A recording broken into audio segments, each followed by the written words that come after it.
This is my time with amphetamine salts part 2. Now, when I made the last video, I filmed the whole thing, but I don't know what happened. You could just basically, it lost all its sound. All you could do was see me, and it was kind of weird looking back at like that last part because I couldn't hear, but I could see how I was pacing around, and I'm anxious a lot, so that's why you see a lot of pacing in my videos. But basically, where the story left off was the last time I ever took this was back in November. I took 130 XR.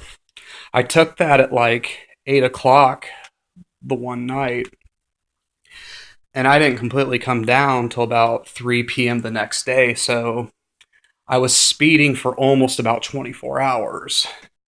It was a pretty damn good time. I had some headphone time, and it was a really good night until about 3 in the afternoon when I started coming down. When you come down on this, it can be pretty rough sometimes, but this was by far the hardest come down I'd ever had.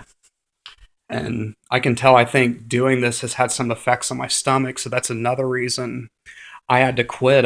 My stomach felt very confused. I would felt starving, so I go to eat something. I felt starving a little bit again, go to eat something, feel starving, go to eat. And then my stomach was actually really confused, and I actually ended up puking a whole bunch from eating all that. And just felt really shaky and nauseous, and I almost was distorted on time and everything that was going on with me because all this stuff was going on and all the stuff I felt, and I was puking. And like I said earlier on the last video, I had to quit doing this. Can't You just can't do certain things in life, when you're speeding like this. Um I really miss doing this, I'm not gonna lie. I'm glad I did this. They're always like, don't do drugs and all this fucking bullshit. I'm glad I had those experiences. And there is one exception for if I would ever do this again. One exception. No, two.